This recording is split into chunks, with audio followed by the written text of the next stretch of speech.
G'day folks, welcome to a lovely warm, I guess you'd call it a Wednesday afternoon. I'm losing track of time, it's this late in the year. That and exhaustion's probably setting in from work. Not doing too much these days, just flat out at my own day job, and well, that's busy enough as it is. I've got a pile of work orders about that thick to get through, and I bet you half of them are mine, as usual.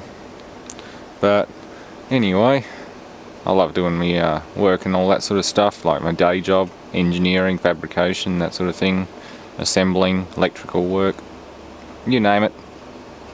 And speaking of engineering, I'm also working on the shredder. I've got some steel cut for it today. Just some of the stock that I had. I'm going to try and make as much of it out of the stock that I've just got. I don't want to buy too much, just to make it a true DIY shredder using just scrap steel and that sort of thing. And it should work quite well, but there will be some big dollars spent. I mean, the bearings are already up to $250, and I want to buy a spool of hard-facing MIG wire. It's 1.2 millimeter MIG wire and a 15 kilo or 28 pound spool, and 30 pound spool. It's $350. I mean, it's good stuff. It's not the top of the line. Top of the line has tungsten carbide in it, and it costs $2,000 for a 15 kilo spool of it. So yeah, that's kind of expensive. Likewise, I'm buying taps. I bought the wrong ones to start with. I was looking through various taps and I accidentally clicked on the wrong one, but in a way it's sort of right, because I've got a lot of 3/4 UNC bolts to use. The bolts I want to use are these ones. These came off the Joy 24 or 2750 horsepower air compressor, the 4-stage centrifugal compressor. These are the old turbine housing bolts, and they're super high tensile, so I'm going to use them to hold the bearings down, but they're 7/8 UNC. So I just bought two 7/8 UNC taps off eBay for 25 bucks, not too bad. No big loss on that one, they were only $44 for a full set of 3. And I will be using them. I'll be using them for the speed reducer. I'm going to go worm drive to start with, so the worm drive is going to get bolted down with 3/4 inch UNC bolts. And I'm going to use 7/8 by 9 TPI UNC bolts for the bearing mounts. A lot of it's going to be Imperial, simply because that's just what I've got around. Even the box section that I'm using is Imperial. That's going to be mounted up. That's going to be the drive. It's a 10-to-1 Cooten Jorgensen heavy duty speed reducer. It's in good order. I just got to replace the rubber seals on it, the oil seals, because they leak like mad, and they're not hard either. You just take either end off and unbolt these flanges and just pop that seal out. Hell, you probably do it without taking the ends off it. Just drive a couple of wood screws into it and pull them out. But yeah, there's 1, 2, 3, 4, not too hard. There's only gaskets up there, so yeah, it's all come from the oil seals. There's not much oil in it at the moment. But that's a nice heavy duty speed reducer, worm drive. I know worm drive's inefficient, but I'll throw a 3 horsepower 3-phase motor on it and go from there. Should kick ass.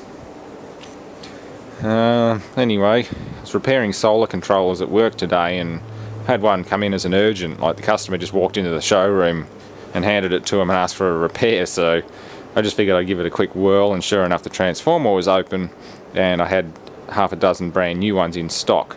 So I was looking at, just as I was wiring it up, I was thinking, that looks familiar. Didn't my little Shimada temperature controller, thermocouple controller, have one of them like that? And sure enough it did. It's a, I suppose it's got 2 poles on it and it's center tapped. Except the one I replaced was 6 volt, this is an older 12 volt one, and center tapped with 12 volts or 24 volts, and that's exactly what came out of this. So of course I've done a few little modifications with half of one of the dead controller PCBs out of another controller, and if we apply some power we get temperature, and that's reading that just sitting there. It's under the air conditioning, so it's fairly cool at the moment. It's about 32, 34 degrees outside Celsius, but that does work. If I hold on to that, it'll rapidly climb up to about 28, 30. So yeah, fixed. I just got to put it in a new enclosure. It's not all going to fit back in this. Doesn't matter. I don't need a fancy little panel mount. I'm going to put it inside a plastic handy carry box and just put a, I suppose, a set of barrier strips on it so I can just screw my thermocouple wires down to it. And yeah. Oh yeah, one thing I learned early on when I started at the foundry using the same K-type thermocouples, red is not positive, yellow is positive. You probably won't blow your controller up getting it the wrong way, they just don't work, but with a thermocouple, a K-type thermocouple, yellow is positive. I had to think back a while before I remembered that one, but yeah. I've never blown a controller before, they just don't die. And this one's a bit twitchy, but I'm thinking that's just a thermocouple. Especially at lower temperatures, these things are made to run up to like 500, 600, 800 degrees. This one goes to 0 to 1200 degrees. So it's a bit unhappy at very low temperatures, but as soon as I bring it up to like 600 degrees, it just sits there nice and happy. Anyway, I got some goodies today and a gift from a friend. This is the same guy who sent me some of these plates. Yeah, NBKC21D, Flying Brian. Yeah, I wasn't even expecting this. He just sent it as a random present, early Christmas present, I guess. It didn't say anything about opening at Christmas time. I've already opened it now. Too late. But yeah, his wife had a great idea of getting Ed Systems embroidered on the sleeves of some t-shirts, which is absolutely fantastic. So thank you, Brian and Karen. I'll be sure to put together a little Chrissy present for you too as well. Can't say no to that one. Yeah, that's neat. The shirts themselves are otherwise unmarked, which is good, but it's got a nice little bit of embroidering on the sleeves, and there's 3 of them. It was green, grey and blue, which is, yeah, just really nice. And they also sent a Christmas card. So thank you very much for that. Things like that just make this all the more worthwhile.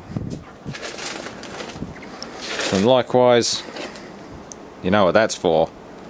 I smell a live stream coming up when I get time. And there's also a 500 gigabyte Western Digital Black Series hard drive in there, brand new and ready to install. So I'll be putting that in the ASUS computer. I'll be finishing off the case. I've got some clear polycarbonate to replace the missing door with. And I'll yeah, just give that computer a bit of a final finish up and keep that as my main workshop PC, the main workhorse now. The little wall-mounted IBM is going to become more of a jukebox computer, but the dual-core 6800 dual-core Pentium is going to be a video workhorse with webcam, audio, video processing, USB microphone shortly, and a few other goodies. So yeah, that's sort of where we're at. I did cut up all the steel for the bed plate of the shredder. That's out in the carport, so I can start putting that together. Yeah, it should be pretty good. I'm only going to clean these housings up once everything else is done. Like, before I'm ready to finally bolt it together and put the bearings in, I'm going to fully electrolytically de-rust it and paint the insides of the grease journals and everything again. Make them new again. I mean, they are new, they just, yeah, got left outside by somebody. So there you have it. We got goodies, we got freebies, we got awesome presents from awesome subscribers, and yeah, one big ass speed reducer. Well, actually it's not that big, I've seen much bigger, but for what this workshop is, it's probably the biggest you'll probably see in here. Not the lowest of ratios, but I guess I don't really want it to be that low. I don't want to take forever to eat stuff. I want to be able to throw things like that in there and have it broken down in no time. So yeah, thanks for watching and stay tuned for more. Oh yeah, and that motor needs a home. We'll get into that one later. It's been rewound recently, but it just needs bearings. They're absolutely shot. An old 1 horsepower Crompton Parkinson.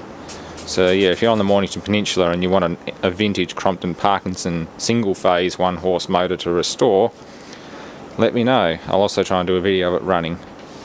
It's noisy as hell, but it runs really nice.